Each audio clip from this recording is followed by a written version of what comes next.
Nah, biasanya begitu juga ya. Ini saya nanya, biasanya dosen lain seperti itu juga atau gimana ya? Karina.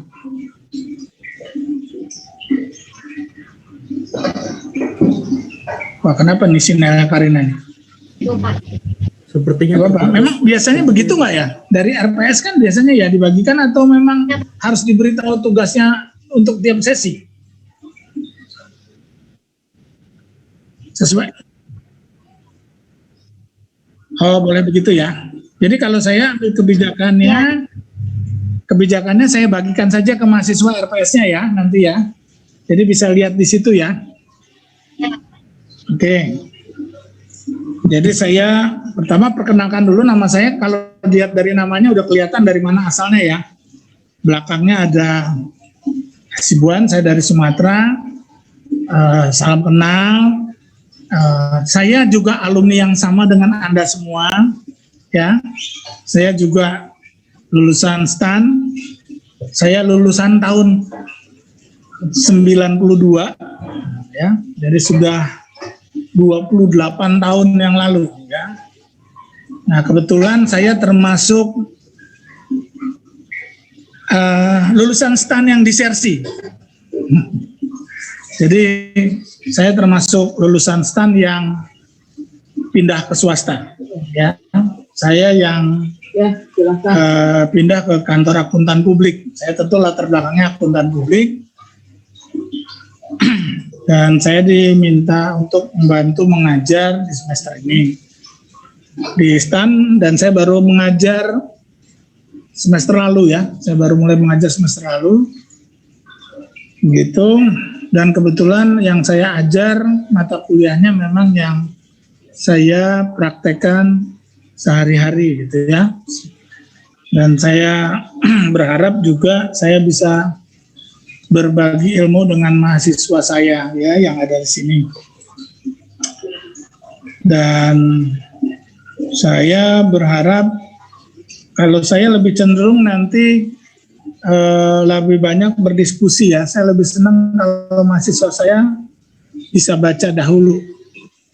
Jadi nanti lebih banyak berdiskusi sehingga saya tahu apa yang tidak dimengerti oleh mahasiswa saya. Gitu. Kalau yang sekarang STAN-nya saya nggak tahu. Kalau STAN yang sekarang apa masih sama dengan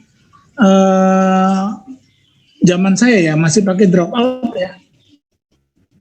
Masih ya? Di tiap semester. Betul, Pak. Betul, Pak. Oke. Sama ya. Ya. Tiap tahun berapa orang ya biasanya kalau di STAN? Saya nggak tahu tuh. Kalau sekarang berapa orang ya? Kemarin DO berapa orang tuh Mas? Ada yang tahu ya? Dari kelas ini ada yang DO nggak? Nggak ada ya? Alhamdulillah tidak, Pak. Kalau kelas ini. Lolos semua ya? Iya, Pak. Ya, bagus lah kalau gitu. Oke. Kalau bukunya, saya melihat dari kampus itu memberikan bukunya Apple Blossom ya. Cuman saya mungkin ada beberapa perbedaan yang, tapi saya pikir nanti saya pakai yang STAN saja. Jadi kalau STAN itu masih menggunakan buku Arens ya. Kemarin saya juga lihat masih menggunakan Arens. Sehingga sebenarnya kalau Arens itu kita masih pakai GAAP ya. Padahal di Indonesia itu kita pakai IFRS gitu ya. Sehingga sebenarnya kita pakai ISA, bukan pakai GAAP. Sehingga sebenarnya agak berbeda sedikit dengan praktek. Jadi praktek audit yang kita pelajari sekarang ini sebenarnya praktek audit yang berdasarkan GAAP. Ya. Kalau kita yang di Indonesia ini sekarang banyaknya menggunakan ISA. Jadi kalau kita pakai ISA, kita biasanya pakai risk based audit. Ya agak beda-beda sedikit penerapannya, tapi karena kampus menggunakan buku Blossom, maka kita menggunakan yang GAAP. Jadi pada waktu belajar audit Anda pendekatannya siklus ya, kalau nggak salah, betul nggak? Untuk auditnya ya. Yang ya, betul. kemarin, Pak. Yang semester lalu pendekatannya siklus kan? Iya, siklus. Nah, ya. Kalau di praktek nanti kalau Anda misalnya ada yang lulus dari sini, Anda ada yang ke swasta, akan menggunakan ISA atau risk based audit. Jadi pendekatannya adalah pendekatan risk audit ya. Tapi nggak terlalu jauh berbeda. Tapi kita nanti bersama. Tapi saya mau untuk pertama kali ini saya mungkin yang akan mengajar. Nanti kalau biasanya ya metode saya nggak tahu kalau dulu Anda semester lalu metode belajarnya seperti apa ya? Saya boleh diberitahu nggak ya? Metodenya apakah dosennya presentasi lalu Anda bertanya atau Anda presentasi atau seperti apa ya? Saya boleh tahu nggak ya? Aryo.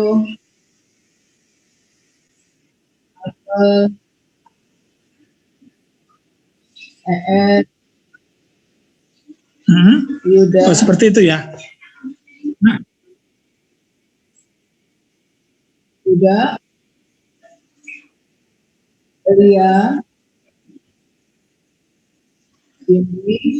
Nah, kalau saya lihat sekarang buku yang saya dapat dari kampus ya, itu isinya semua adalah kasus, ya. Jadi hampir boleh dikatakan teorinya adalah yang kemarin Anda pelajari, ya. Jadi ini sebenarnya hampir semua nanti RPS-nya itu isinya adalah kasus. Jadi karena mata kuliahnya praktek audit, sepertinya nggak ada teori lagi yang akan dipaparkan. Jadi semuanya bersifat paparan, ya. Sifatnya adalah lebih banyak Anda mengerjakan kasus. Nah, saya akan coba lihat dulu nanti bukunya, karena saya juga baru mengajar praktek audit semester ini. Putih. Jika nanti bukunya lebih banyak untuk menggunakan soal, maka saya akan menggunakan bahwa dibentuk kelompok, ya. Nanti kelompok ada yang kelompok yang mempresentasikan hasilnya, ya, jawaban kasusnya, baru kita nanti berdiskusi. Tapi sebelumnya mungkin sekitar setengah jam, 1 jam saya akan sampaikan teori, mengingatkan kembali teori yang kemarin kita pelajari sama-sama. Kalau saya lihat RPS-nya itu, kita seperti belajar kembali seperti yang kemarin ya. Kita belajar pembelian, kita belajar penjualan. Hanya sekarang sepertinya banyak dalam bentuk membuat kertas kerja pemeriksaan. Jadi kalau dulu kemarin teori, sekarang lebih banyak bersifat kasus. Nanti kalau banyak sifatnya kasus, saya akan minta ada tim yang menyampaikan jawaban atas kasus tersebut, baru kita bahas sama-sama. Ya, atau Anda menanyakan seperti apa. Nah, mungkin saya akan tambahkan beberapa praktek yang memang agak berbeda dengan yang di buku, ya. Karena kenyataannya memang praktek audit yang ada di kita ini agak berbeda dengan yang kita pelajari. Karena praktek audit yang kita pelajari lebih banyak menggunakan GAS atau yang General Accepted Auditing Standard yang di US. Sedangkan kita banyak pakai IFRS yang Europe, ya. Tapi nggak apa-apa nanti. Kalau saya lebih berpikir, karena saya praktisi, saya berpikir nanti saya lebih banyak memberi nilai itu yang berasal dari aktivitas, ya. Karena menurut saya audit itu bukan teori, sehingga nanti saya lebih banyak lihat prakteknya di Anda. Nilai saya mungkin lebih banyak di praktek. Saya berharap Anda nanti bisa mempraktekkan apa yang, karena audit ini sebenarnya hanya sesuatu yang sifatnya logika, ya. Jadi kalau kenapa saya katakan logika? Karena kalau nanti Anda praktek, sebenarnya kalau Anda nanti lulus, kalau kita yang di akuntan publik itu, Anda 1-2 tahun itu pekerjaannya nggak mengaudit sebenarnya. Jadi Anda hanya menyiapkan saja kertas kerja dalam bentuk Anda melihat mengumpulkan dokumen, gitu ya. Nah, tapi nggak apa-apa, Anda belajar di sini. Nanti kita bahas apa saja yang sebenarnya yang dilakukan dalam praktek yang sebenarnya, seperti itu, ya. Maaf. Nanti tolong Karina ya. Benar ya Karina ya ininya ya. Tadi nanti tolong dibagi kelompok ya, kemarin saya udah minta ya. Iya Pak, sudah Pak. Sudah ya, nanti dibuatkan aja, dikirimkan ke saya. Nanti saya serahkan kepada mahasiswa, nanti kalau ada tugas kelompok berapa yang maju, Anda sendiri yang bernegosiasi di antara mahasiswa ya. Untuk kelompoknya saya nggak menunjuk, tapi negosiasi sendirilah. Karena sudah pada besar-besar kan. Ya, terus juga Anda nggak usah terlalu tegang, saya bukan dosen killer, saya pernah ngerasain bagaimana kuliah di STAN, dan saya nggak suka jadi dosen killer gitu ya, jadi nggak usah terlalu takut dengan mata kuliah saya, gitu. Saya tahu, saya juga dulu takut DO sama, gitu. Jadi tidak usah terlalu takut, dan saya coba nanti saya akan presentasikan. Tapi kalau saya sistemnya, kalau Anda nanti saya presentasi ada yang belum mengerti, boleh langsung di-cut ya. Sayanya boleh di-cut. Ya, nggak harus menunggu saya selesai bicara baru Anda cut. Jadi Anda boleh meng-cut-nya ya, apa yang saya sampaikan. Saya coba share ya, share screen saya dulu.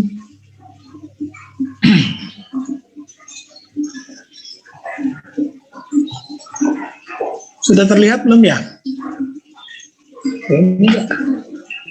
Sudah Pak. Sudah Pak. Bisa ya, terlihat ya. Oke, ini sebenarnya saya coba membahas apa yang sudah Anda dapat ya, secara ringkas saja.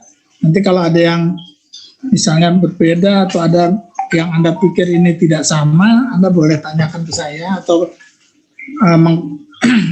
bertanya atau mengangkat pemaparan saya ya. Jadi kalau kita lihat sebenarnya tujuan audit atas laporan keuangan itu kita pelajari bersama kemarin hanya memberikan opini ya. Dia hanya ingin untuk memberikan opini apakah laporan keuangan kita itu sudah sesuai dengan GAAP. Sehingga masih banyak di antara masyarakat kita yang menganggap audit itu sebagai mencari kecurangan ya. Masih banyak dalam praktek perusahaan yang datang ke kantor itu bertanya bahwa di kantor saya ada kecurangan, apakah Bapak bisa menemukan gitu ya.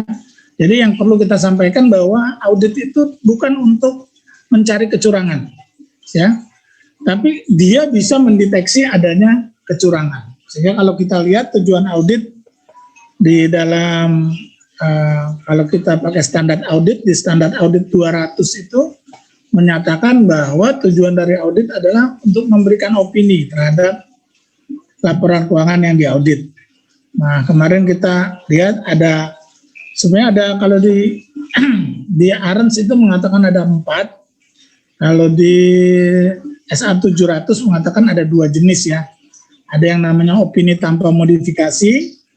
Nah, opini tanpa modifikasi ini biasanya dikenal di ARENS dengan wajar tanpa pengecualian, yaitu laporan keuangan yang tidak mengandung salah saji material, gitu ya. Lalu kalau di jenis kedua, kalau di SA 700 itu mengatakan modifikasian, laporan opini dengan modifikasian. Nah, kalau di ARENS itu mengatakan 3 jenis opini, yang wajar dengan pengecualian, tidak wajar, dan tidak menyatakan pendapat atau disclaimer. Nah, kalau di standar audit kita yang berlaku mengatakan bahwa ketiga jenis ini kita sebut dengan opini dengan modifikasian. Ya.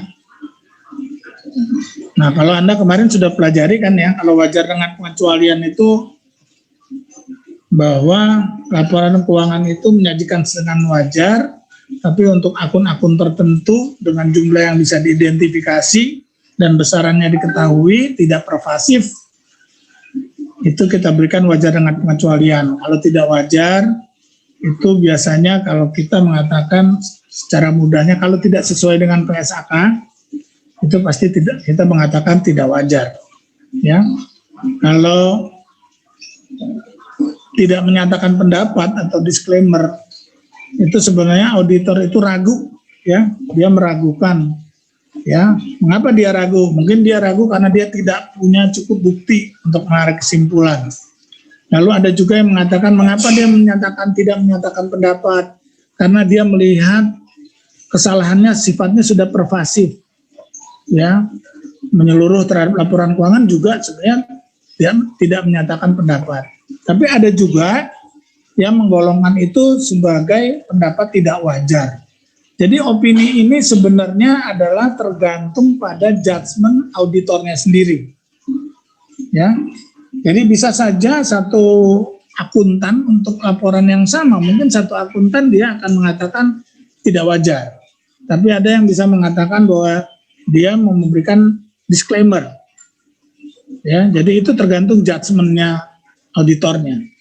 Ya. Kadang ada juga kalau kita temukan beberapa perbedaan ya, nanti kita lihat seperti ada beberapa kasus, kalau Anda kemarin dengar Garuda ya, Garuda itu opininya wajar tanpa pengecualian, tapi akhirnya ada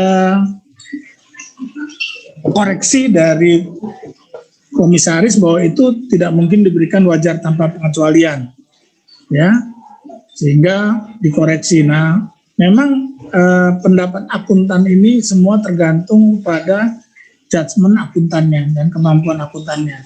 Tapi yang penting adalah bahwa pernyataan pendapatnya itu didukung oleh bukti-bukti atau pertimbangan judgement yang profesional dari akuntannya.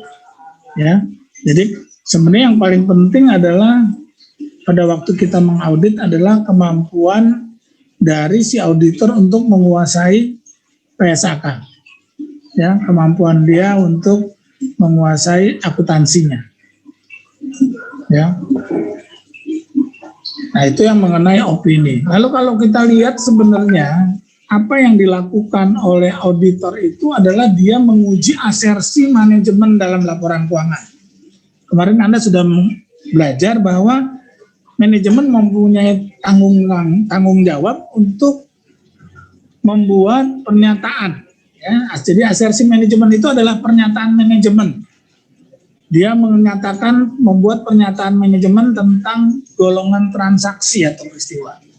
Lalu dia menyatakan pernyataan tentang saldo akhir pada waktu periode. Dia juga membuat asersi manajemen mengenai penyajian dan pengungkapan. Nah, kita sebagai auditor adalah menguji. Kita menguji asersi manajemen yang ada dalam laporan keuangan. Ya, kita melihat apakah pernyataan manajemen yang ada dalam laporan keuangan bahwa transaksi itu benar-benar ada, bahwa transaksinya memang lengkap, transaksinya memang akurat, transaksinya masuk dalam periode yang tepat atau cut off, lalu diklasifikasikan dengan tepat. Kalau pernyataan manajemen dengan saldo akun, kita yakin bahwa eksistensi keberadaan akun itu ada, dan itu adalah hak dan kewajiban dari manajemen. Dia juga lengkap, ya. Jadi sebenarnya audit itu adalah kita menguji asersi manajemen, ya. Asersi manajemen dalam laporan keuangan itu mengungkapkan informasi yang ada di dalam laporan keuangan. Jadi yang untuk memudahkannya, maka saya selalu mengatakan pada mahasiswa saya, kita sebagai Anda dulu belajar accounting itu adalah membuat laporan keuangan sejak dari bukti sehingga menjadi laporan keuangan. Audit adalah membuktikan bahwa semua laporan keuangan itu sudah melalui proses akuntansi yang wajar dan benar. Ya, jadi kalau lihat prosesnya, accounting itu mungkin dari awal, dari bukti sampai laporan keuangan. Kalau proses audit adalah dari laporan keuangan mundur atau menarik, menguji sehingga terhadap faktur-faktur atau invoice-invoice yang mendukung atau transaksi-transaksi yang muncul dalam laporan keuangan. Ya, jadi sebenarnya proses audit itu menguji asersi manajemen. Nah, sekarang pada waktu dia menguji asersi manajemen untuk memberikan opini nantinya, maka sebenarnya auditor melakukan pengujian dengan melihat bukti-bukti yang mendukung transaksi tersebut. Nah, pengumpulan bukti-bukti inilah yang disebut dengan bukti audit. Nah, sebenarnya yang kita pelajari pada saat praktek audit ini adalah bagaimana cara kita mengumpulkan bukti-bukti audit ini. Ya, jadi yang kita pelajari pada mata kuliah praktek audit ini adalah bagaimana sebenarnya seorang auditor itu dalam proses mengumpulkan bukti-bukti audit ini. Ya, karena bukti-bukti audit inilah yang merupakan backup atau dasar seorang auditor memberikan opini. Ya, jadi kalau kita lihat tadi secara sekilas, audit itu untuk memberikan opini. Untuk memberikan opininya, dia menguji asersi-asersinya. Ya, dia menguji asersi manajemen. Nah, pada waktu dia menguji asersi manajemen ini, dia mengumpulkan bukti audit yang dapat digunakan sebagai dasar nantinya untuk memberikan opini. Ya. Nah, bukti audit ini pada waktu kita kuliah kemarin ada yang berasal dari bukti internal dan bukti eksternal. Ya, bukti-bukti audit yang digunakan oleh auditor nanti bisa yang dari bukti internal, yaitu bukti yang dari dalam perusahaan itu sendiri, atau bukti eksternal yang diperoleh dari luar. Ya. Nah, kita pernah belajar waktu itu bukti eksternal lebih kuat ya. Masih ingat nggak ya? Betul nggak? Bahwa bukti eksternal itu lebih kuat daripada bukti internal. Ya. Contohnya konfirmasi piutang itu lebih kuat daripada kita dapat bukti invoice dari dalam. Ya.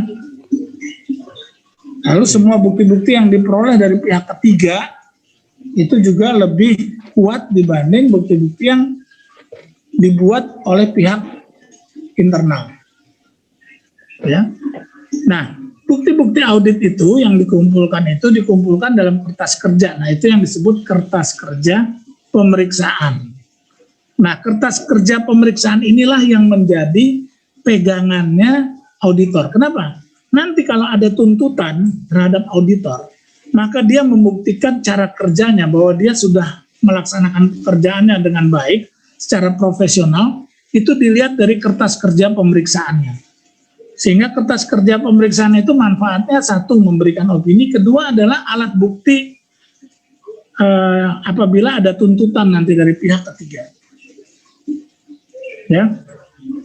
Nah, kalau kita lihat kemarin juga Anda sudah pelajari, saya yakin dalam pengumpulan bukti audit hal-hal yang penting adalah prosedur audit yang digunakan, lalu berapa banyak sampelnya, terus bukti yang dipilih, lalu kapan pengujian akan dilakukan. Ya. Dan yang penting lagi adalah karena audit ini tidak semua bukti yang dikumpulkan, maka materialisme nanti merupakan hal yang paling penting. Ya. Mungkin saya bisa tanya ke mahasiswa saya, waktu Anda dulu belajar materialisme, Anda pernah belajar bagaimana cara menghitung materialisme ya? Sudah dapat ya? Maksudnya gimana, Bu?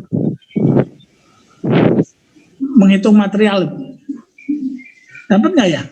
Oh, ini ada yang namanya sama dengan saya nih. David? Dapat? Kayaknya bukan menghitung sih, Pak. Kayak bilang kalau ini ini material atau maksudnya kayak persentase. Iya, persentase materialisme kan kita nanti harus menghitung. Iya. Sebenarnya bukti yang kita mau ambil sebagai bukti itu yang nilainya berapa kan gitu ya? Oh iya. Apakah yang nilainya, misalnya begini, transaksi, misalnya ada transaksi di perusahaan 1 miliar. Anda mau periksa invoice yang berapa? Yang 100.000, yang 1 juta, yang 2 juta, atau yang 10 juta ke atas? Itu kan harus dilihat dengan menghitung materialitas secara keseluruhan terhadap laporan keuangan. Belajar nggak? Sehingga saya iya sih Pak, dijelasin sekilas gitu Pak. Ya. Nanti kita balik lagi tuh, belajar lagi tuh.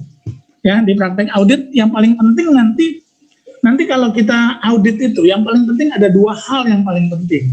Yang pertama adalah yang paling penting adalah materialisme.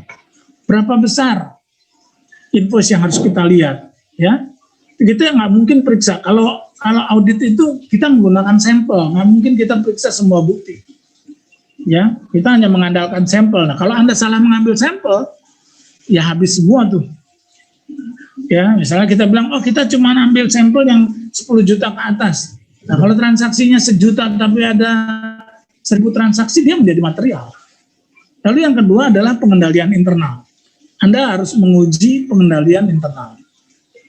Ya, saya yakin Anda sudah belajar juga sistem informasi akuntansi ya. SIA sudah dapat belum ya? Sudah ya? Sudah, Pak. Sudah, Pak. Udah ya, ya nanti kita juga akan nanti kalau nggak salah saya tugas pertama itu malah membuat flowchart. Nanti akan membuat flowchart. Ya. Nah, kalau kita teruskan lagi mengenai bukti-bukti ini, maka kita dulu bicara bukti audit itu ada yang relevan dan reliabilitas ya. Secara overall, cakupan bukti itu, kalau kita lihat cakupan bukti itu informasi yang ada di dalam catatan akuntansi. Nah, kalau kita harus menghitung bagaimana tepat atau cukupnya suatu bukti audit, ada beberapa hal yang harus kita lihat, yaitu kalau ketepatan bicara kualitas audit. Bukti audit dianggap berkualitas jika dia relevan dan andal, sehingga dapat mendukung kesimpulan. Kalau kecukupan kita bicara kuantitas audit. Nah, kuantitas bukti audit itu dipengaruhi lagi oleh penilaian auditor atas risiko salah saji yang material yang ada dalam laporan keuangan. Nah, itu kembali kita menghitung tadi materialisme tadi. Ya, kita harus menghitung. Nanti kita balik lagi. Saya pikir pasti Anda udah lupa kali ya. Karena biasanya kan habis satu semester belajar, habis itu lupa lagi ya. Ingat yang kena. Lalu kita teruskan lagi, kalau kita lihat apa yang disebut bukti yang relevan. Kalau secara teori mengatakan bukti relevan yaitu bukti yang berkaitan dengan tujuan audit. Ya. Nah, sebenarnya relevansi ini nanti akan banyak kita pakai melakukan prosedur audit alternatif. Ya. Prosedur audit alternatif itu biasanya kita lakukan pada saat kita mengalami kesulitan dalam melakukan audit yang standar. Misalnya gini ya, pada waktu kita melakukan konfirmasi piutang, itu akan banyak sekali pada saat kita praktek audit. Konfirmasi piutang itu sulit untuk dilakukan. Ya, kalau Anda punya perusahaan itu ada di seluruh Indonesia, maka konfirmasi piutang itu kadang-kadang Anda kirimkan ke pihak ketiga tidak dijawab. Gitu ya. Nah, kita harus melakukan prosedur audit alternatif. Nah, pada waktu kita melakukan prosedur audit alternatif untuk menggantikan konfirmasi yang tidak ada jawabannya, maka relevansi ini menjadi hal yang paling penting untuk melihat bukti apa yang dapat kita gunakan untuk membuktikan piutang itu ada selain konfirmasi, karena konfirmasi sudah tidak dijawab, kan gitu ya. Jadi kita harus melakukan prosedur alternatif membuktikan bahwa piutang itu ada untuk menggantikan konfirmasi yang tidak dijawab tadi. Nah, itulah kita nanti belajar, oh ini bukti-bukti audit yang seperti apa yang relevan, yang bisa menggantikan yang seperti itu. Itu gunanya kita tahu bukti audit yang relevan. Lalu kalau bicara keandalan, ini bicara reliability ya.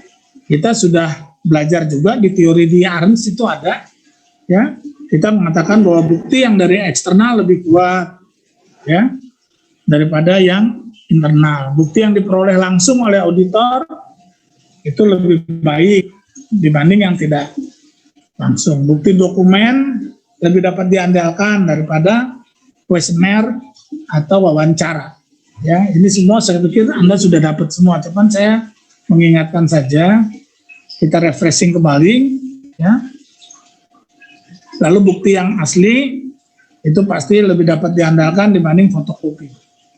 Ya, kita dulu belajar untuk mendapatkan bukti audit kan macam-macam ya. Ada kuesioner, ada prosedur analitis, ya, kita ada pengamatan, ya, ada beberapa macam.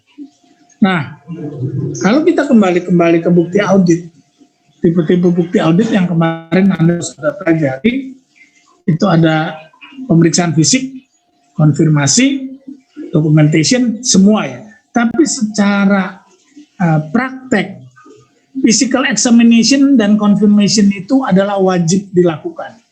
Kalau salah satu dari dua ini tidak bisa dilakukan, maka opini wajar tanpa pengecualian atau yang tanpa modifikasian itu nggak bisa diberikan.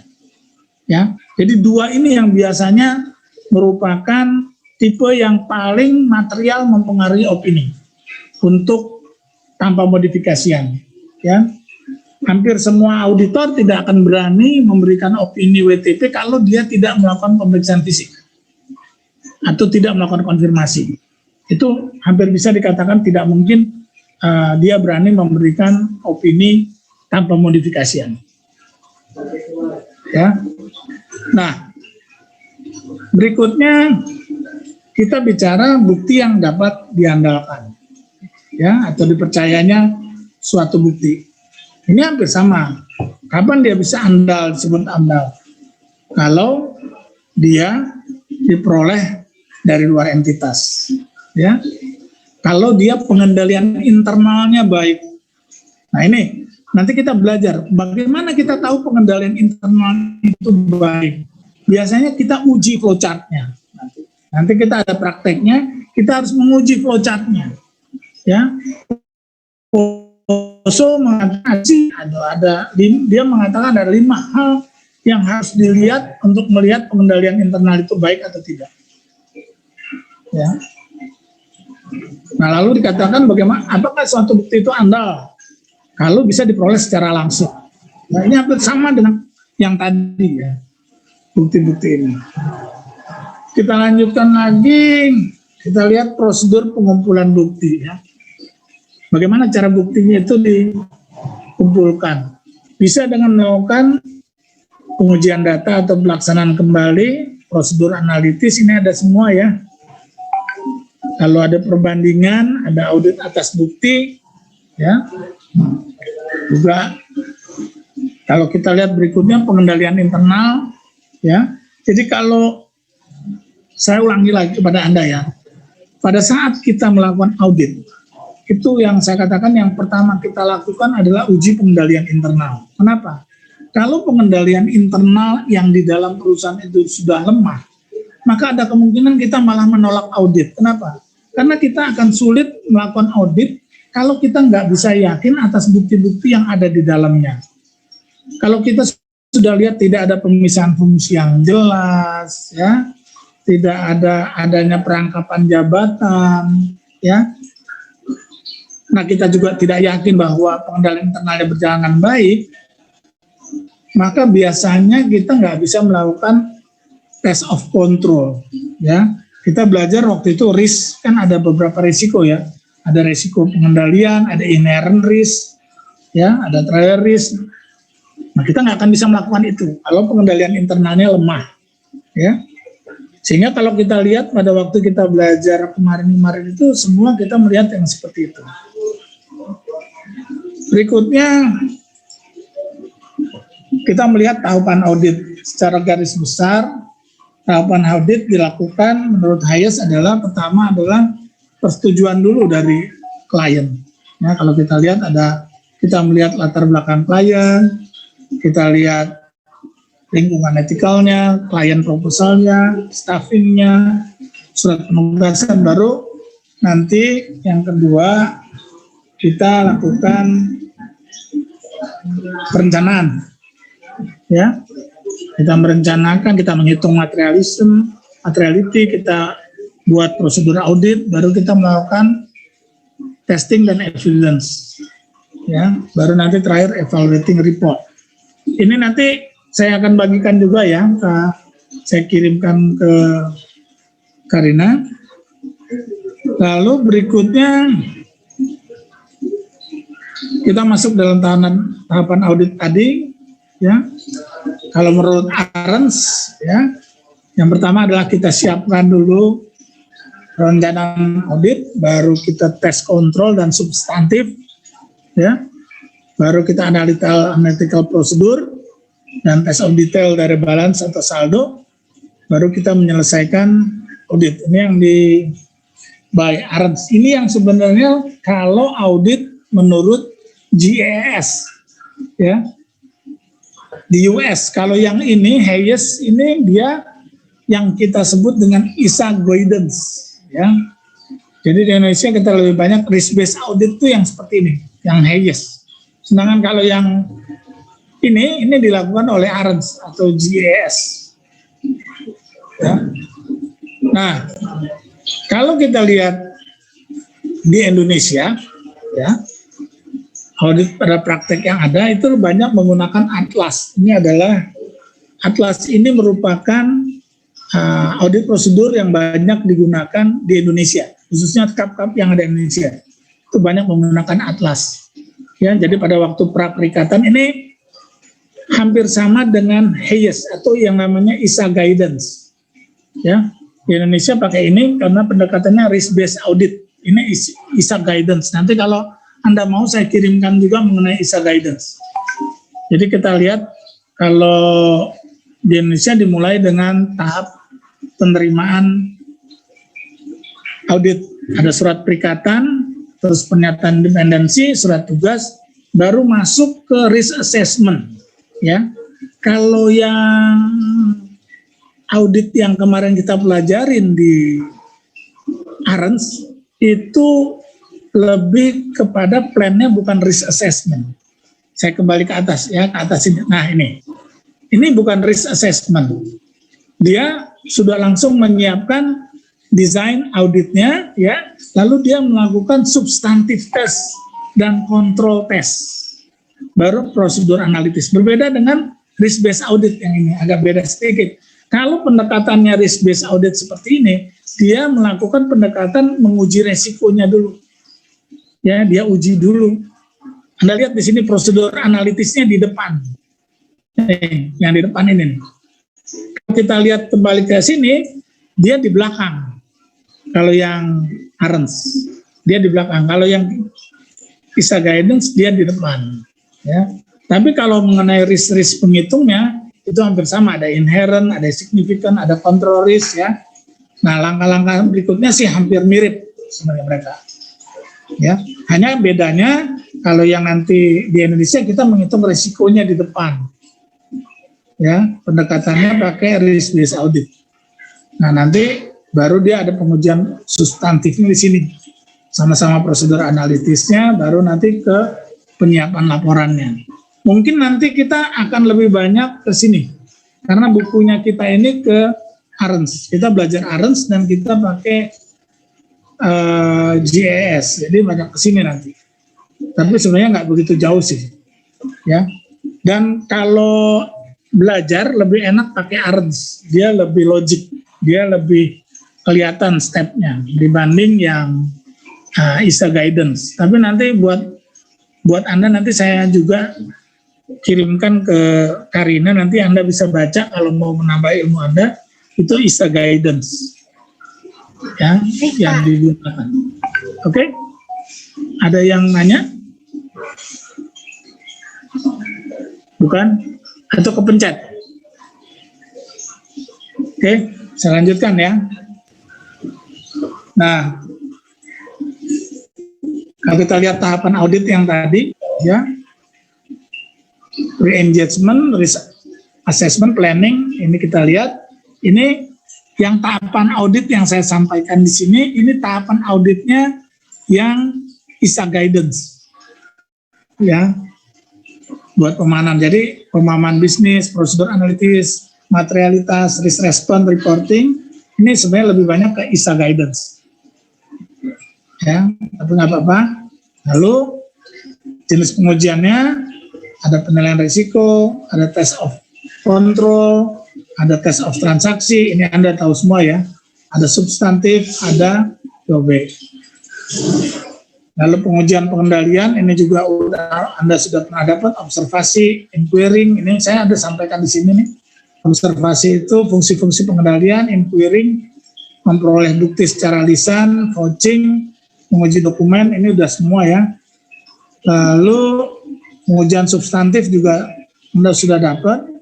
Substantif atas transaksi dan saldo rinci, saya pikir ini semua udah dapat, saya hanya refreshing saja ya. Lalu hasil pengujiannya ini dituangkan dalam kertas kerja. Nah, sebenarnya yang sekarang kita pelajari adalah bagaimana Anda membuat kertas kerja pemeriksaan. Ya, dulu kita cuma bilang Anda, kalau ada jumlah piutang, jumlahnya harus dicek, dikasih tanda check mark, tick mark. Mana yang sudah dicek, lalu dilihat mana yang udah dikonfirmasi, dikasih tanda C sebelahnya, confirm, sudah dikonfirmasi. Nah, disinilah nanti kita belajar bagaimana cara membuat itu dan apa yang dilakukan dengan bukti-bukti itu. Ya, jadi sepertinya di STAN ini dibedakan antara 1 semester untuk teori, 1 semester untuk praktek. Ya. Nah, sebenarnya hanya itu yang ingin saya sampaikan kalau untuk refreshing hari ini. Ya. Nanti untuk LPS-nya saya akan sampaikan ke Karina, nanti saya kirim lewat WA aja ya Karina ya. Nanti Ya, Karina yang bagi dengan teman-temannya semua. Tapi ya sampai di sini ada yang mau kita diskusikan nggak ya, atau yang mau ditanyakan nggak ya dari mahasiswa saya? Iya Pak, saya punya Pak. Ya boleh silakan. Tadi Bapak bilang kita suruh buat kertas kerja sendiri Pak. Ya kita belajar sebenarnya. Anda lihat yang ada buku Arens-nya, masih pegang buku Arens nggak? Kertas kerja yang gambarnya, aduh saya nggak pegang bukunya nih.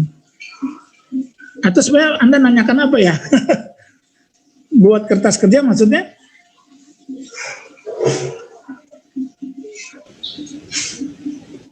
Saya nggak denger ya. Ya, nggak kedengeran Halo Pak. Apa ya, nggak kedengeran? Halo. Ya.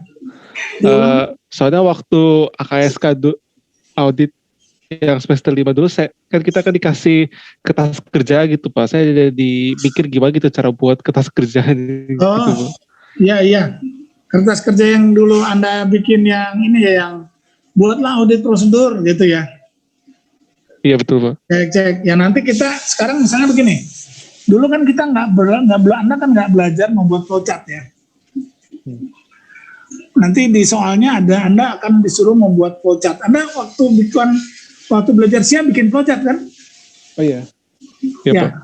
Nah, nanti Anda akan ketemu lagi ada soal nanti ya, ada cerita. Lalu Anda akan disuruh membuat flowchart dan Anda lihat kelemahannya di mana. Karena nanti pada waktu kita nanti praktek audit, bukan praktek audit mata kuliahnya ya, pada waktu nanti Anda misalnya lulus terus Anda kerja di kantor akuntan, itu pertama yang dilakukan memang uji terhadap SOP. Jadi dari situ kita bisa melihat apakah nanti bukti audit yang kita kumpulkan itu akan banyak atau enggak. Jadi kalau semakin banyak kita melihat adanya perangkapan fungsi, ya, mungkin itu akan membuat kita mengumpulkan buktinya sangat banyak. Dan mungkin nanti kita akan mengatakan kita nggak bisa mengaudit gitu. Nah kira-kira seperti itu. Ini saya lihat namanya David juga ya, David ya. Iya Pak. Jadi kira-kira kita seperti itu. Ini saya kan manggil nama saya sendiri ya. Jadi kira-kira seperti itu David. Jadi kalau nanti kita akan banyak, kalau saya lihat ya, saya kebetulan juga baru baca bukunya nih. Karena biasanya saya tidak menggunakan buku ini ya. Kalau di kampus yang lain, tapi di STAN saya lihat pakai menggunakan buku ini, dan kemarin saya baca, lihat bukunya, isinya semua kasus tuh. Saya nggak tahu tahun lalu sudah ada mata kuliah ini belum ya? Mata kuliahnya apa ya Pak? Mata kuliahnya teori gitu, teori sih Pak. Kalau praktek ada nggak yang ini nih?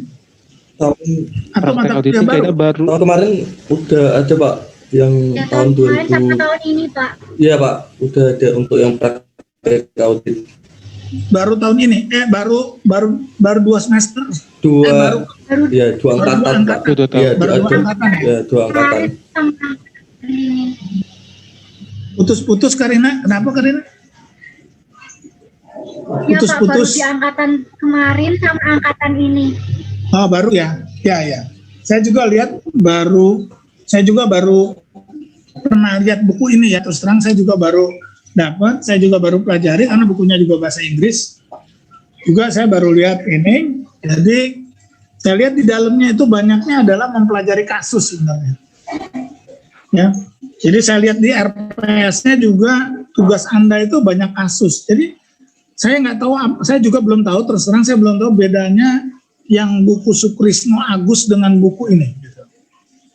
Kalau Sukrisno Agus kan kita kemarin Anda mencari ya, ada gambaran seperti itu. Jadi Anda mengumpulkan apa audit prosedur. Nah saya nggak tahu ini bedanya dengan yang buku ini, belum tahu. Mungkin nanti harus saya baca lagi. Tapi saya lihat kalau sepintas saya baca isinya tuh kasus semua. Jadi kayaknya dia hampir sama kayak Sukrisno Agus. Saya nggak tahu apa yang membedakannya karena saya sendiri jujur saya sendiri baru lihat ada buku ini gitu ya. Jadi kalau praktek audit di tempat lain tuh biasanya lab audit kita memang membuat kertas kerja. Kertas kerja itu dalam pengertian kita coba membuat benar-benar bahwa seseorang itu mengumpulkan. Kalau kemarin kan kita waktu yang Sukrisno Agus itu kan kita dikasih soal, oh ini gitu ya, lakukan. Nah kita tidak melakukan konfirmasi, tidak membuat surat konfirmasi gitu ya. Kita cuma mendapatkan, oh sudah ada bukti konfirmasinya. Kalau di lab audit di kampus saya yang lain itu kita membuat surat konfirmasi. Contohnya begini loh, surat konfirmasi dikirimkan seperti ini, lalu ini loh rekonsiliasi. Ya, kalau kita kan rekonsiliasi kemarin di soal ujian keluar rekonsiliasi kasnya kan hanya internal membuat seperti ini gitu ya. Itu bagaimana konfirmasinya ke bank, bagaimana datanya bisa diambil, itu kita nggak melakukan gitu ya. Nah, untuk yang buku ini saya melihatnya saya belum bisa menyimpulkan, tapi saya lihat hampir-hampir sama seperti Sukrisno Agus, tapi dia lebih detail lah ya. Jadi kalau David tanya tadi, Pak KKP yang seperti apa? Jadi saya belum berani juga ya David ya, bilang KKP kayak apa ini gitu loh. Oh, iya. Karena saya juga baru lihat bukunya ini, baru belajari apa sebenarnya yang diminta buku ini gitu ya. Tapi saya lihat sih ya lumayan bagus ya bukunya. Tapi jujur ya lebih jelimet daripada yang praktek gitu. Soalnya gitu. Jadi memang ini nanti kita butuh diskusi lah. Nanti lebih banyak diskusi mungkin David ya. Ya. Ini apa sebenarnya yang diminta kasus ini. Karena kalau bikin kasus terus terang kalau audit itu kasus tuh gampang cari. Cuman pada waktu kita ini ya saya kasih gambaran begini ya buat mahasiswa saya. Nanti pada saat kita praktek di lapangan, sebenarnya nanti kita akan berbeda. Misalnya sini saya lihat ada Zulfan namanya ya. Nanti mungkin kalau misalnya Zulfan mengaudit dengan David, itu akan menghasilkan pendekatan yang berbeda loh. Kalau nanti prakteknya, ya. Jadi bisa saja misalnya ada satu perusahaan, Zulfan yang meriksa. Zulfan akan mengatakan, oh saya puas dengan konfirmasinya. Jadi menerima konfirmasi. Mungkin David bilang, oh saya nggak bisa nih terima konfirmasi yang kayak begini. Saya harus lakukan lagi audit prosedur alternatif untuk memperkuat konfirmasi yang saya dapatkan. Itu bisa berbeda. Kenapa? Karena audit itu adalah judgement si auditornya. Ya, jadi jangan salah ya kalau misalnya ada orang mengatakan ini, kok diaudit dengan KAP yang itu tahun lalu kok dapatnya wajar dengan pengecualian, kok dia pindah kantor akuntan, kok bisa tahun depannya WTP ya? Itu bisa saja terjadi loh. Itu bisa terjadi. Ya. Nah, sepanjang perbedaan itu Perbedaan itu disebabkan oleh pemeriksaan berdasarkan SPAP dua-duanya. Jadi yang membedakan hanya judgment auditor. Jadi judgment auditor itu bisa berbeda. Yang seperti saya katakan tadi, mungkin pada waktu Zulfan memeriksa mengatakan, oh saya cukup dengan konfirmasi ini. Saya akan kasih dia WTP karena semua sudah lengkap. Mungkin David memeriksa mengatakan, oh nggak bisa. Walaupun konfirmasi ini ada, saya masih ragu dengan konfirmasi ini. Nah karena dia ragu dengan konfirmasi ini, dia mengatakan, untuk piutang yang ini saya nggak yakin. Maka mungkin David mengatakan, saya akan kasih wajar dengan pengecualian karena ada jumlah konfirmasi yang cukup material, saya nggak bisa yakin. Sampai di sini dimengerti nggak ya, David, perbedaannya? Ya sudah Pak. Mengerti ya. Jadi cuman kalau ditanya KKP seperti apa Pak? Jadi sebenarnya kalau saya boleh beritahu dulu, mungkin KKP itu sebenarnya nanti Anda belajar bagaimana cara mengumpulkan dan mengadministrasikan bukti. Kira-kira gitu David. Bagaimana cara mencari, mengumpulkan, dan mengadministrasikan bukti audit sehingga boleh disebut sebagai atau memenuhi syarat sebagai yang disebut kertas kerja pemeriksaan. Baru segitu yang berani saya katakan, David. Oh, oke Pak. Itu ya. Ada lagi dari yang lain? Tidak ada? Izin bertanya Pak. Boleh. Saya mungkin ingin tahu dari pandangan Bapak, kalau kita ketahui output dari audit adalah sebuah opini ya Pak. Ya. Mau dikoreksi kalau saya salah. Apakah output dari audit itu opini saja atau opini yang telah ditindaklanjuti klien kita Pak? Atau cuma ya udah ada opini udah selesai, atau opini ini harus ditindaklanjuti? Kan misal yang ada beberapa catatan dari auditor ya Pak biasanya. Nah itu yang betul sampai mana Pak? Cuma sampai opininya aja atau sampai tindak lanjut dari klien kita? Terima kasih, Maaf yang bertanya siapa ya? Saya Aji Pak. Haji ya, Haji. Gini Ji, jadi ya opini itu tidak langsung diberikan Ji. Jadi begitu kita selesai mengaudit, maka kita akan menyampaikan yang namanya manajemen letter beserta koreksi ya Haji ya.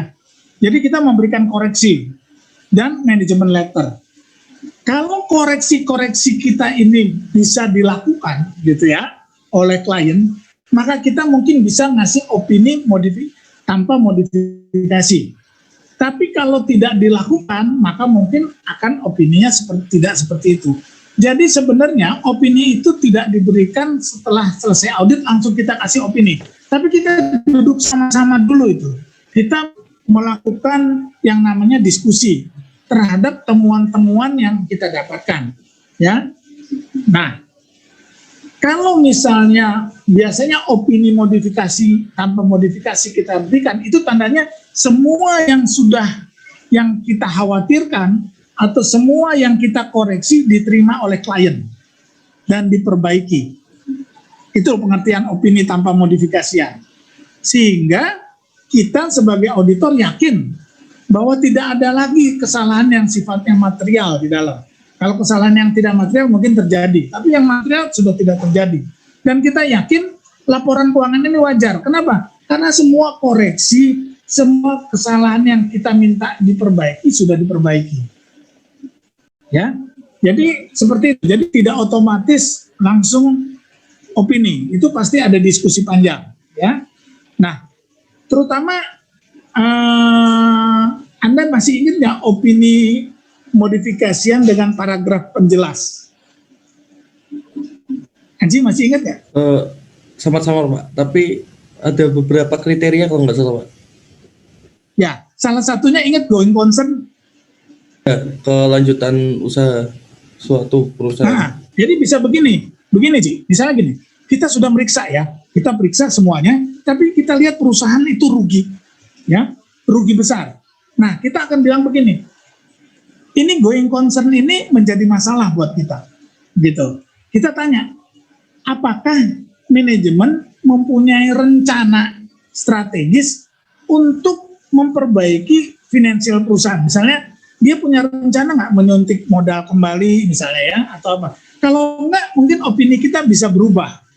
Nah, makanya kalau misalnya tidak ada rencana itu, tidak ada rencana yang dibuat, itu biasanya kita kasihnya mungkin nanti opini dengan apa gitu. Jadi paragraf penjelasnya itu kita nggak kasih. Kita mungkin menolak karena kita menganggap going concern-nya terganggu, tidak ada rencana, ya, maka kita nggak bisa kasih opini tanpa modifikasian.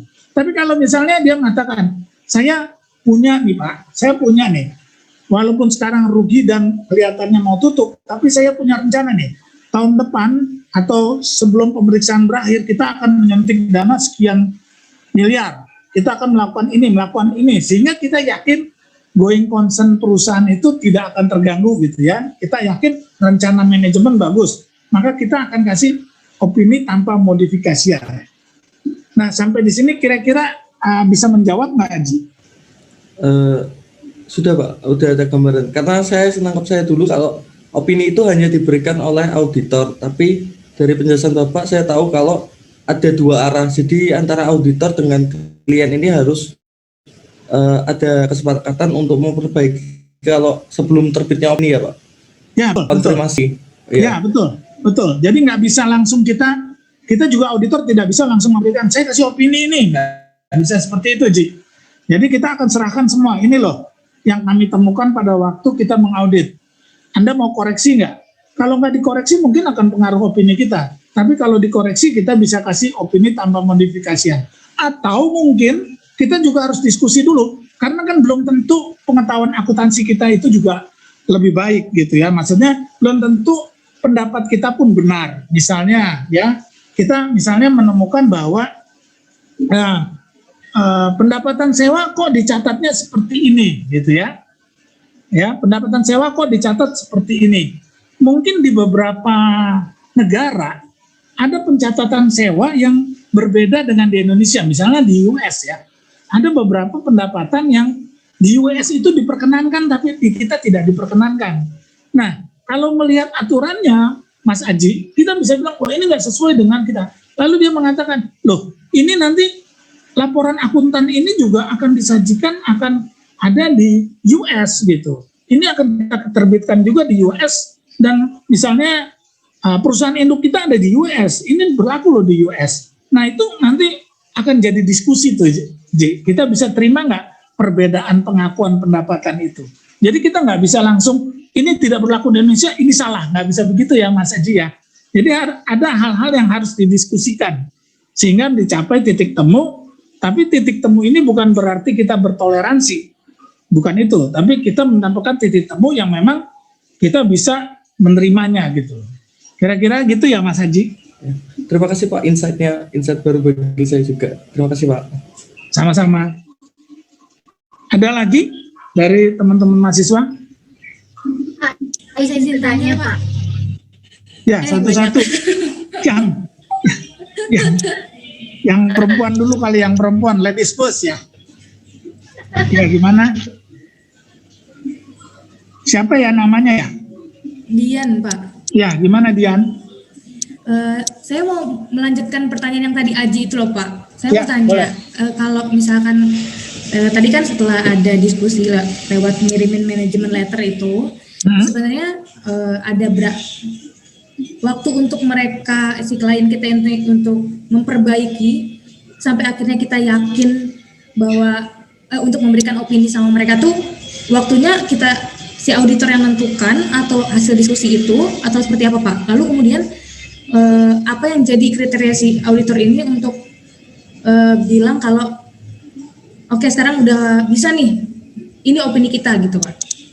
Oke, jadi sebenarnya itu kita kan mengaudit ini ada dua cara ya. Jadi saya kasih tahu. Jadi audit itu kadang-kadang tidak dilakukan di akhir tahun gitu ya.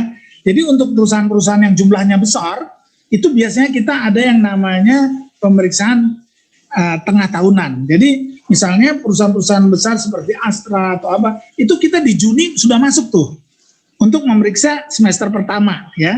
Nah nanti di Agustus, nanti kita akan masuk lagi, nanti kita masuk lagi di Desember Kenapa kita masuk di Desember? Biasanya kita kantor akuntan lebih senang masuk di Desember. Kenapa? Karena pemeriksaan fisik kan wajib dilakukan. Sehingga 31 Desember itu kita bisa lakukan pemeriksaan fisik bersama-sama dengan klien. Gitu loh. Jadi kita mendapat angka 31 Desember. Kenapa? Kalau kita melakukan pemeriksaan fisik setelah 31 Desember, kita kan harus tarik mundur tuh. Iya kan? Supaya mengetahui berapa sebenarnya tanggal 31 Desember. Sehingga banyak kantor akuntan lebih suka ikut pemeriksaan fisik pada tanggal 31 Desember. Nah, seperti yang Anda katakan, pada waktu kita memeriksa sampai Juni, itu biasanya pemeriksaan yang tengah itu kita kasih tuh. Kita periksa 1-2 bulan, di September kita kasih. Coba lihat nih yang sampai Juni gitu ya. Nah, nanti mereka akan lihat. Mereka akan serahkan kita di Desember yang sampai Juni. Nah, yang di Juni itu kita akan berikan ke mereka. Kita biasanya buat akhir tahun kita masuknya di Desember awal. Nah, biasanya kita kan tidak periksa semua tuh. Nah, kita akan kasih ke mereka kira-kira Januari akhir atau Februari pertengahan kita sudah serahkan tuh ke mereka supaya dibicarakan. Nah, biasanya kita kasih waktu 3 minggu atau 1 bulan. Karena biasanya kalau untuk yang Go Public 31 Maret laporannya harus sudah masuk di OJK. Gitu loh. Jadi ngejar 31 Maret. Tapi kalau untuk yang di luar OJK itu biasanya bisa sampai Mei gitu ya, April atau Mei. Sehingga biasanya kalau perusahaan-perusahaan Go Public itu lebih suka diperiksa oleh kita 2 kali, di Juni dan di Desember untuk ngejar Maret selesai gitu loh.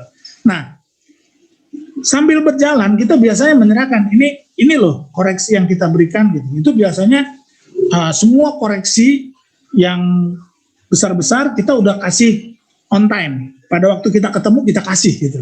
Tapi kalau yang kecil-kecil nanti aja sambil sekalian gitu ya. Nah, yang kecil. Tapi yang besar-besar itu harus diselesaikan dengan cepat. Nah, klien biasanya tahu kalau yang besar itu kan material gitu ya. Dia akan selesaikan dengan cepat itu. Kenapa? Dia punya masalah dengan opini gitu. Ya, jangankan opini disclaimer, dikasih opini wajar dengan pengecualian aja. Kalau perusahaan-perusahaan besar dan yang terutama yang terbuka itu udah hukuman mati itu. Itu udah dia sangat-sangat berbahaya wajar dengan pengecualian. Jadi semua itu pasti ngejar opini wajar tanpa pengecualian lah.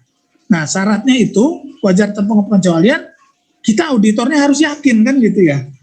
Nah, mereka pasti akan berusaha tuh. Nah, yang paling bermasalah lagi nanti biasanya itu konfirmasi, keren. Nah, kalau perusahaan kayak Astra kan jualannya sampai ke Afrika itu. Iya kan? Nah, kalau kita kirim konfirmasi itu, waduh, jawabannya bukan kirim Jumat hari Minggu jawab tuh ya.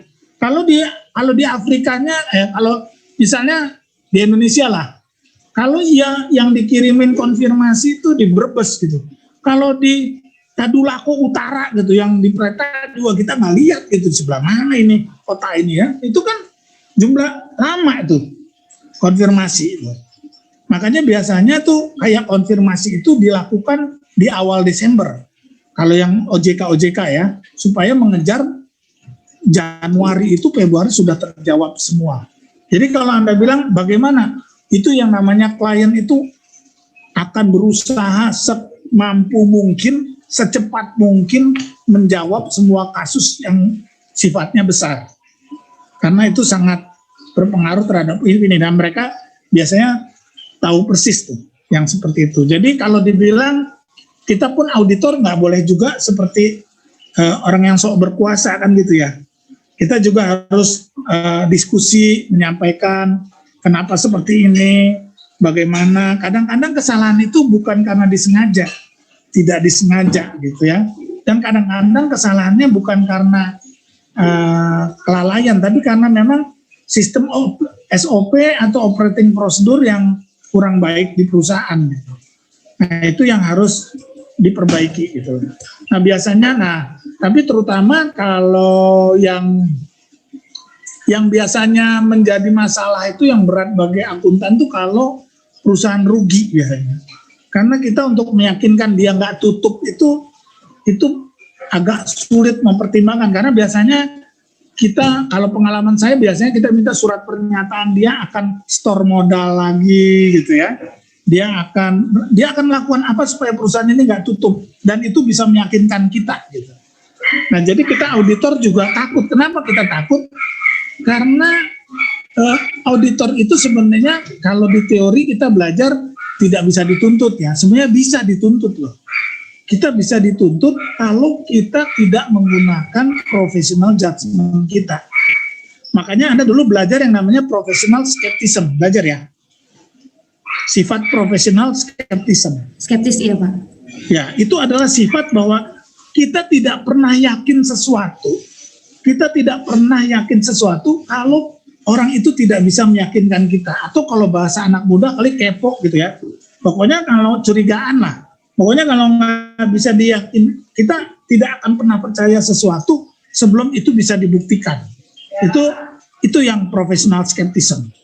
Jadi kita tidak akan mudah diyakinkan kalau tidak dengan bukti-bukti yang kuat gitu. Nah, tapi kita tidak juga bisa menghakimi perusahaan seenaknya saja. Jadi kalau sebenarnya proses audit ini adalah proses dua belah pihak.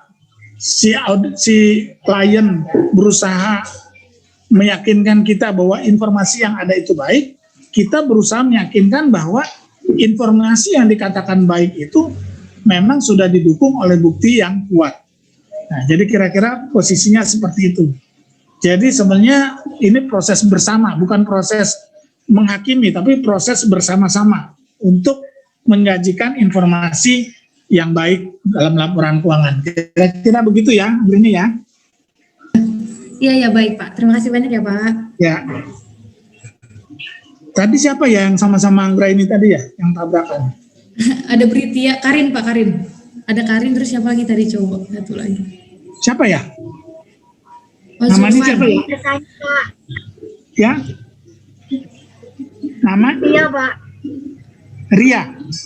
Britia Karina Pak. Britia absen oh, Pak. Karina. Ya, Karin, ya, ya, ya. Ya, gimana Karina? Gimana Karina? Pak, itu bertanya, berarti kalau misal kita sebagai auditor ini ke auditi ngirim laporan hasil audit yang isinya temuan sama rekomendasi gitu ya Pak? Ya, betul. Betul. Nanti kalau misal si audit ini ternyata nggak patuh, misal kayak tetap kekeh, nggak mau menurut rekomendasi kita gitu gimana Pak? Apakah ada kasus seperti itu? Oh banyak. Ya tinggal kita main opini aja kan? Ya kan? Kita katakan loh kalau Anda nggak bisa perbaiki, ya saya kasih WDP saja gitu. Opininya saja yang kita. Ya kekeh juga Pak. Kalau kekeh juga ya kita kekeh juga. karena gini, karena kita ini kan sebagai auditor itu kita harus jaga kepercayaannya masyarakat kan gitu ya. Jadi sebenarnya kan yang pakai laporan kita ini kan bukan cuma manajemen ya. Bank pakai laporan kita, pajak pakai laporan kita, investor pakai laporan kita. Jadi kita ini sebenarnya pada waktu mengaudit kita harus ingat kita mewakili mereka kali ini. Jadi kita mengatakan kalau saya biasanya mengatakan pada auditi bahwa ini koreksi ini bukan karena kita menyalahkan Anda, tapi kita ingin memperbaiki laporan Anda. Ini informasi yang harus dibaca oleh semua. Jadi kalau informasi ini salah, banyak orang yang dirugikan, bukan hanya perusahaan yang rugi. Tapi kalau misalnya ya, akibat informasi itu nanti perusahaan rugi. Yang rugi siapa? Investor ikut rugi, pemegang saham juga rugi. Manajemen rugi nggak? Rugi. Kenapa? Kalau perusahaannya rugi, investornya lari, kan perusahaan tutup. Manajemen juga rugi, kan gitu. Nah, jadi memang kita harus menyampaikan bahwa ada hal-hal yang tertentu bukan karena kita. Jadi jangan sampai klien berpikir seperti ini. Situ auditor enak aja tinggal nyalah-nyalahin. Nah, itu yang harus kita pada waktu menyampaikan kenapa koreksi ini bisa terjadi. Kita harus menyampaikan logika koreksi kita, Karina. Nggak bisa hanya menyalahkan. Kenapa ini koreksinya seperti ini? Ini loh, Pak. Konfirmasi nggak dijawab. Kalau konfirmasi nggak dijawab, bagaimana saya yakin piutangnya sekian, gitu loh. Atau Bapak punya cara lain untuk meyakinkan saya bahwa memang piutang Bapak sekian. Kita tanya saja sama mereka, bagaimana cara mereka meyakinkan kita. Kita sudah pakai cara kita dengan konfirmasi, dia pakai apa. Nah, oleh karena konfirmasi nggak ada, kita harus koreksi nih Pak. Nah, seperti itu Karina. Jadi kita juga kita juga harus bijak menyatakan mengapa hal itu kita lakukan, mengapa koreksi itu kita lakukan. Jadi kira-kira gitu ya Karina ya. Ya Pak, makasih Pak. Ya, sama-sama Karina. Ada lagi? Silakan. Siapa ya nama ya? Ya, gimana Zulfan?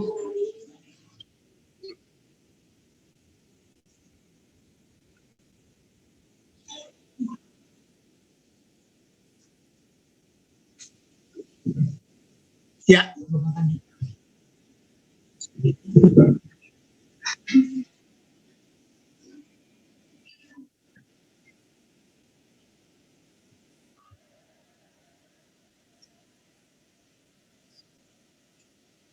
Ya.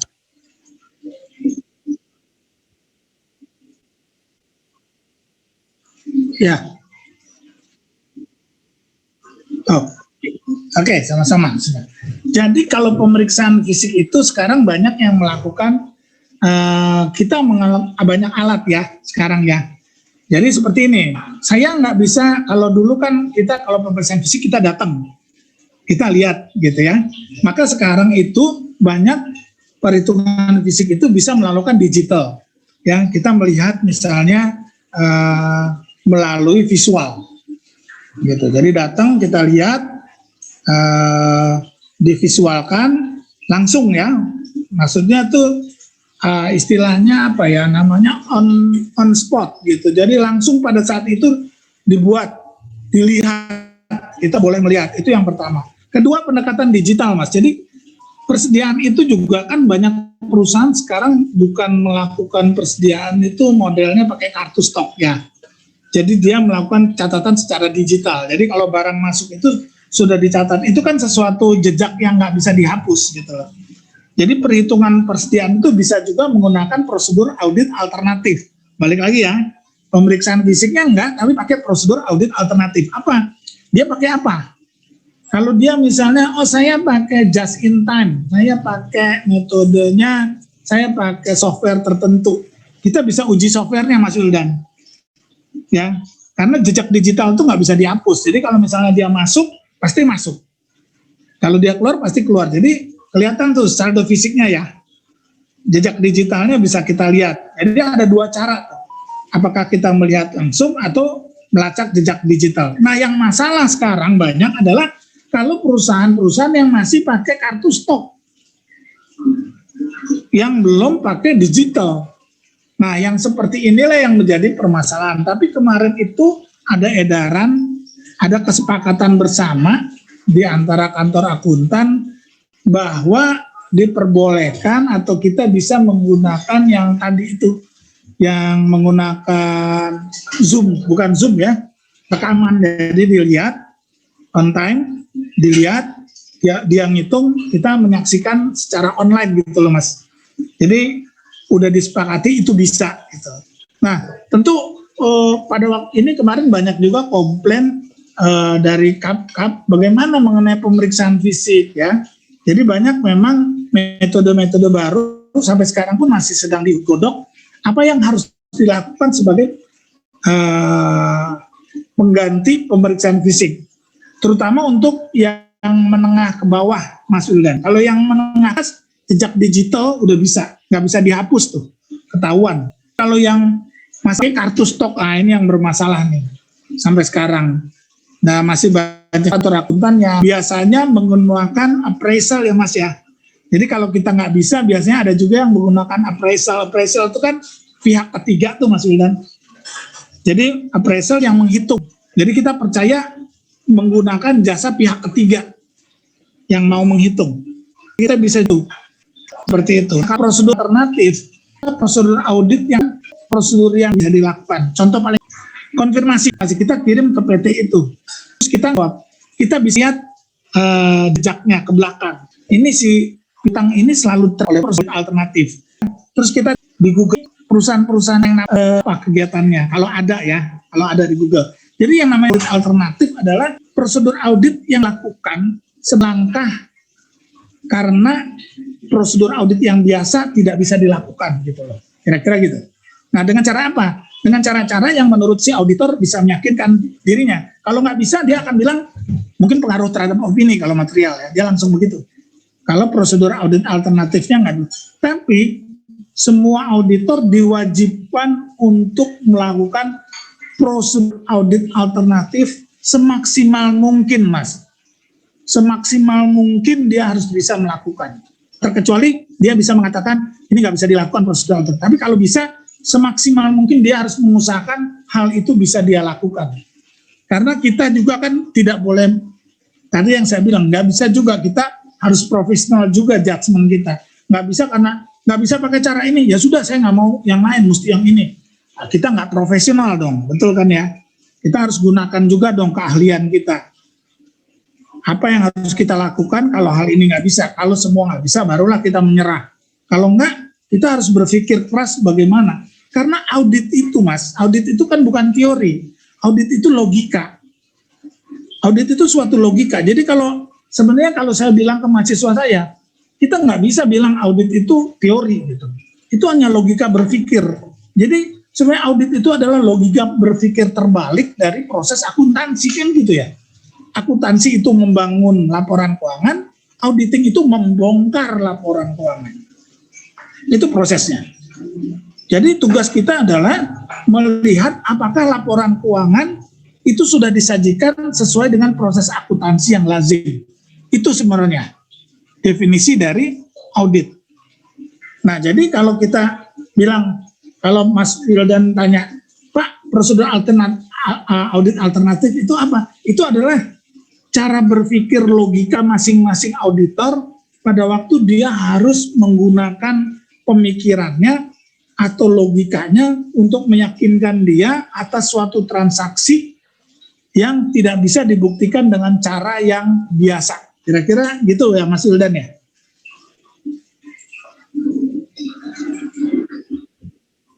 Bisa dimengerti nggak ya? Atau sulit? Bisa ya? Oke, terima kasih. Ada lagi dari teman-teman yang lain?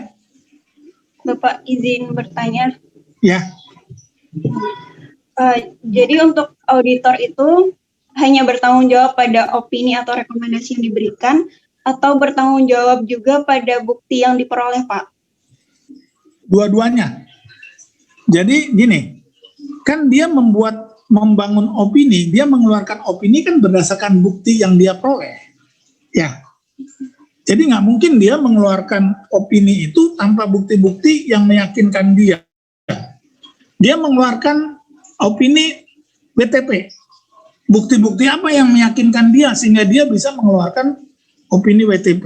Dia kasih opini disclaimer. Dia harus bisa juga memberikan bukti. Bukti apa yang bisa dia kumpulkan yang bisa menjelaskan bahwa dia ragu atau mengapa dia mengeluarkan disclaimer.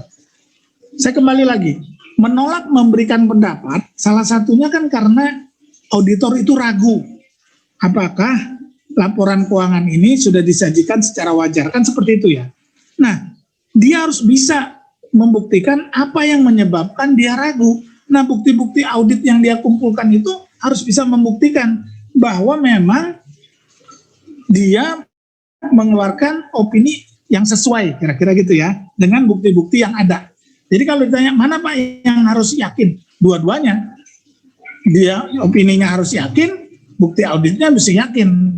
Karena opini itu dibangun berdasarkan bukti audit yang dikumpulkan. Gitu ya. Bisa dipahami ya?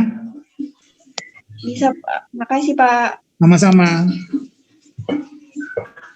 Ada lagi? Izin bertanya, Pak. Ya, silakan. Siapa ya nama ya? Saya Raihan, Pak. Rehan ya. Gimana Rehan? Mau tanya, yang tadi kan yang analytical procedure itu, Pak. Ya. Kan ada yang di tahap 3 apa ya? Yang menurut buku Arans. Kemudian ada yang di tahap awal gitu, Pak. Apakah hal itu akan mempengaruhi opini yang dihasilkan, Pak? Sebenarnya gini, kalau kita lihat dari soal pembuktian, kalau prosedur analitis itu sebenarnya lebih banyak untuk membaca riwayatnya klien gitu ya. Mas Rehan masih ingat nggak? Kira-kira waktu Mas Rehan dulu belajar itu prosedur analitis, apa sih yang dilakukan oleh prosedur analitis? Mas Rehan masih ingat nggak? Udah sedikit dulu Bapak. Sedikit lupa. Jadi gini, pada waktu kita melakukan prosedur analitis, kita kan sebenarnya melihat, membandingkan laporan keuangan dengan tahun-tahun sebelumnya. Lalu kita melihat juga laporan keuangan klien kita dengan perusahaan yang sejenis gitu ya. Jadi prosedur analitis itu lebih banyak kita membedah sebenarnya si klien gitu.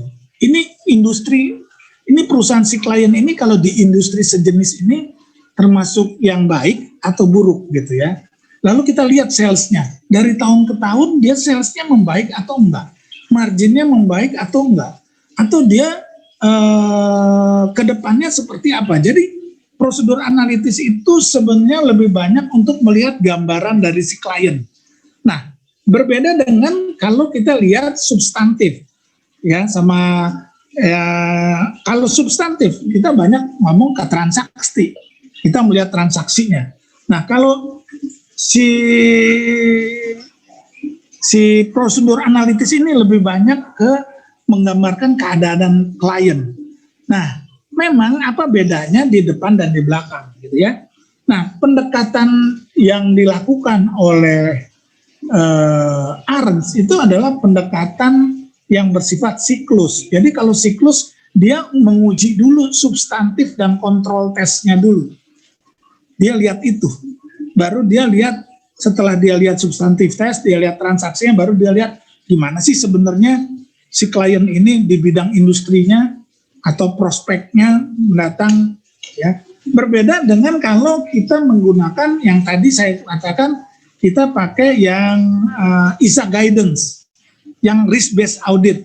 Nah, kalau risk based audit dia lebih banyak berpikirnya begini, bahwa kalau mau mengaudit itu kita lihat risiko kliennya, sehingga dia pada waktu mau melihat risiko klien, dia akan lebih banyak mempelajari prosedur analitis di awal. Kenapa? Dia mau lihat si klien ini risikonya apa. Apakah dia perusahaan yang baik di lingkungan industrinya? Apakah tren perusahaan ini naik atau menurun? Sehingga baru dia mau menghitung risiko. Gitu loh. Terbalik dengan Arens. Kalau Arens dia periksa dulu transaksinya. Baru nanti dia melihat bagaimana risiko perusahaan ini di dalam industri, di dalam jenis industrinya. Jadi kira-kira gitu bedanya, Rehan. Bisa dipahami nggak ya? Oh iya Pak, baik Pak, bisa Pak. Oke ya. Terima kasih. Ya, sama-sama. Ya, ada lagi? Maaf Pak, izin bertanya. Silakan, siapa ya? Nisya Pak. Nisya ya, Nisya gimana Nis? Nah, dalam bukti audit itu apakah ada terdapat perbedaan mutu antara dokumen yang asli dengan dokumen yang berbentuk fotokopi gitu? Sebenarnya ya, kalau secara faktual kita nggak mungkin mendapatkan, kita biasanya tidak mengandalkan fotokopi, pasti minta bukti asli gitu ya. Nah biasanya kita mau fotokopian kalau aslinya kita sudah lihat gitu. Biasanya kita nggak mau sekedar terima fotokopi tuh, ya. Karena kalau kita udah lihat aslinya kita bilang, no nanti tolong ya fotokopi buat kita gitu. Tapi kita cenderung tidak menggunakan fotokopi sebagai basic bukti kita. Bukti kita tetap bukti asli, ya. Fotokopi itu karena biasanya kan nggak boleh kita bawa tuh yang punya klien, jadi di fotokopi untuk sebagai bukti yang ada di kertas kerja kita. Tapi aslinya kita harus dapat bukti asli. Begitu ya kira-kira ya. Terima kasih Pak. Ya. Ada lagi?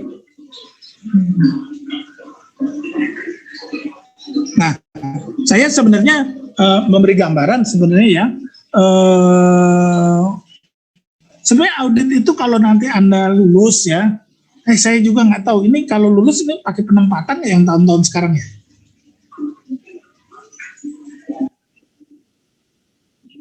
Di pemerintahan atau boleh di BUMN?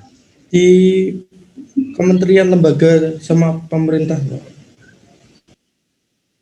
Oke. Nah, jadi sebenarnya audit ini nanti kalau di pemerintahan pun ada juga ya. Nanti namanya audit. Nah, kebetulan yang Anda ikuti sekarang sektor komersial ya. Nanti ada juga audit sektor publik. Nah, nggak terlalu jauh juga. Ada juga pemeriksaan fisik segala macam ya. Cuman kalau sektor publik itu nanti tidak terlalu seribet. Ribetnya sih sama mungkin ya. Tapi sektor publik ini banyak juga bersifat politis ya. Jadi nanti tidak sevulgar sektor komersial gitu. Tidak sevulgar sektor komersial. Tapi nanti kalau yang ke BUMN itu akan ketemunya sektor komersial. Ya, karena dia diaudit oleh kantor akuntan publik juga oleh BUMN. Di kementerian juga ada BLU, Badan Layanan Umum. Itu juga nanti ada beberapa yang diaudit oleh kantor akuntan publik. Badan Layanan Umum itu seperti rumah sakit ya. Lalu seperti ada juga badan-badan tertentu yang itu BLU juga diperiksa oleh kantor akuntan publik gitu. Nah, cuman audit itu memang saya bilang muaranya dari akuntansi. Ya, jadi dari muara akuntansi. Jadi semua akuntansi itu bukan hanya akuntansi yang berlaku di Indonesia, nanti ya yang berlaku di negara lain pun harus kita pahami, karena nanti kan perusahaan-perusahaan itu kan tidak hanya di Indonesia gitu ya. Dan kalau saya pribadi ditanya, karena kita menggunakan IFRS, maka negara-negara yang menggunakan IFRS mana akuntansinya lebih jelimet, karena dia principle base ya, bukan rule base gitu loh. Ya, jadi kalau kayak GAAP US gitu, US itu masih rule base dia. Dia masih kalau untuk melihat konsolidasi masih 50% siapa gitu ya. Nah, siapa 50% yang mengkonsol yang 20%. Siapa yang menguasai siapa gitu ya. Tapi kalau udah principle base kan nggak seperti itu. Ya, siapa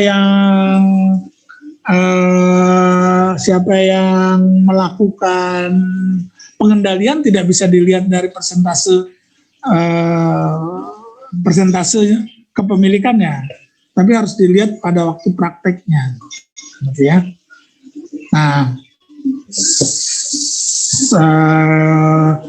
audit nanti lebih banyak ya kita berdiskusi akuntansi lah, tapi nanti kita sebagai basic buat Anda nanti kita belajar bagaimana praktek-praktek ini dilakukan lah, kira-kira seperti itu. Saya pikir itu aja ya, apa masih ada yang ditanyakan? Kalau tidak ada, mungkin bisa saya sudahi. Cuman Karina saya minta tolong untuk lapor ke BAAK, saya tidak bisa mengabsen dan tidak bisa melaporkan karena portalnya nggak bisa saya buka ya. Kayaknya bermasalah Zoom-nya. Ya, Karina mana ya? Atau ketua kelasnya siapa ya? Ya, mungkin bisa dilaporkan ke BAAK ya. Siapa namanya, Zulfan ya? Iya, dari tadi saya kalau buka Zoom-nya tuh nggak bisa-bisa, makanya saya tadi tanya ke dosen lainnya, saya masuk pakai Zoom saya sendiri gitu loh. Dituntun sama beliau, jadi saya bisa sekarang presentasi. Nah, saya nggak tahu kenapa saya nggak bisa masuk gitu loh. Mungkin Zulfan nanti bisa diberitahukan ke BAAK-nya ya. Kira-kira nanti tolong ditanyakan karena bagaimana saya harus mengabsen gitu loh. Dan mengisi mengisi apa?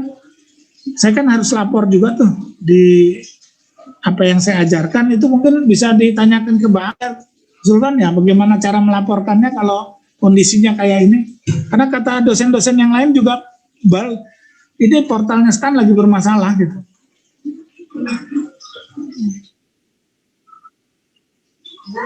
Iya, jadi saya tadi nggak bisa masuk. Bagaimana, Sultan?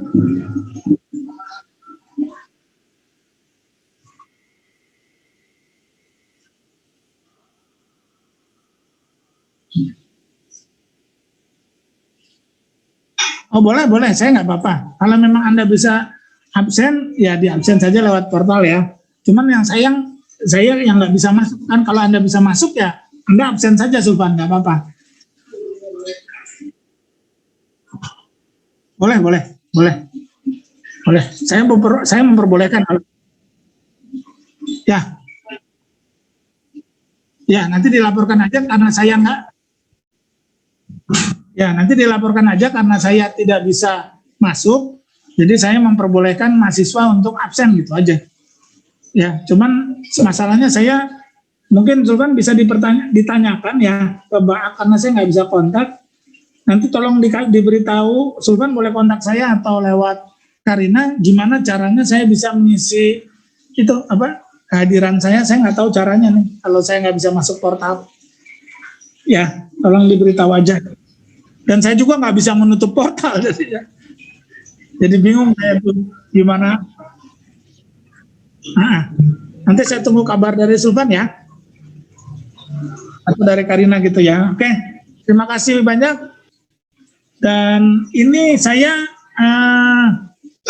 mungkin nanti saya kirimkan ke Karina ya untuk tugas-tugas mulai pertemuan mendatang. Nanti bisa dilihat di itu ya, di RPS yang saya kirimkan ke Karina. Nanti Karina bagi ke mahasiswa, dibagi kelompoknya, siapa yang maju minggu depan, kalian saja yang menentukan. Nanti saya lihat apakah saya ada yang dipresentasikan atau gimana, nanti kita lihat sama-sama. Nanti saya kontak Karina, saya beritahu bentuk minggu depannya seperti apa. Gitu ya, buat semua ya. Saya pikir sampai di sini saja. Terima kasih untuk pertemuan hari ini. Walaupun masih jam berapa, 12:30, tapi saya juga tidak bisa menutup portal gitu ya. Jadi saya menunggu kabar sajalah gitu. Terima kasih semuanya ya. Selamat siang. Sampai ketemu minggu depan ya. Baik Pak, selamat siang Bapak. Terima kasih. Terima kasih Bapak. Terima kasih. Terima kasih Pak.